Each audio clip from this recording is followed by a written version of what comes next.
Hi, this is Jillian from Scheider Farms, and we want to talk to you this Tuesday about our indoor plants. The forecast later this week is looking a little chilly at night, and so we just want to remind you guys a few tips before you bring your houseplants back indoors.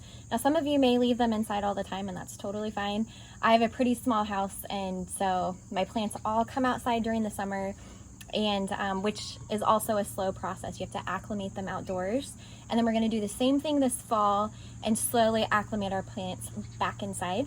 So if I were to take this philodendron, for example, it always loves when it comes outside. If I were to just take it and plop it right back inside, what would happen is I'd probably get some yellow leaves down at the base, and it's going to wilt, and it's just not going to look very happy.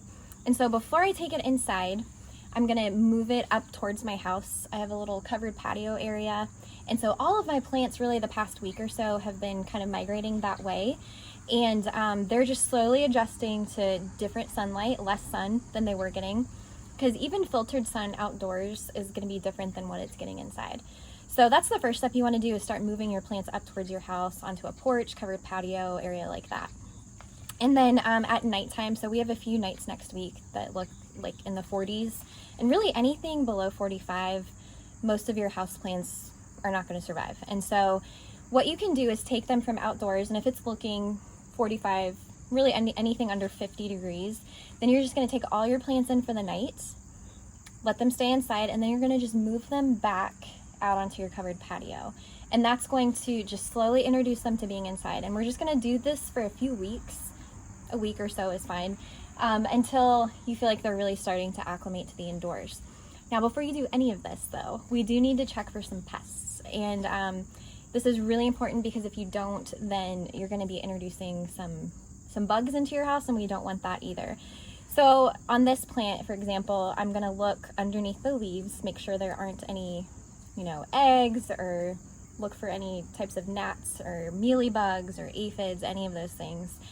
And what you can do is just take your spray nozzle and give everything a really good rinse. Kind of look underneath the leaves. It's like you're giving your plants a shower.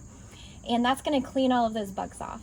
And then what you can do is so I have a little solution here of just dish soap and water. And I'm just going to spray my plants and get it kind of nice and saturated. And this is going to clean the plant.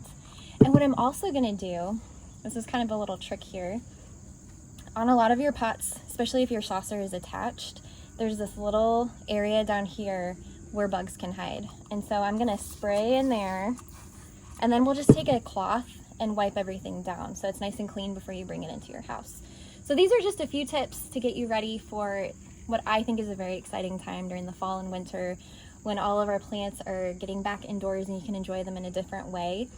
They kind of take a back burner for me during the summer, and they just look pretty and they're green outside. And then during the winter, I get to really start enjoying them again. And so we're going to keep these Tuesday tips coming, because we've gotten some great feedback from you guys. And so we'll give you more tips throughout the fall and winter on specific indoor plant care. So if you have any questions, please let us know, and we hope to see you soon at the greenhouse.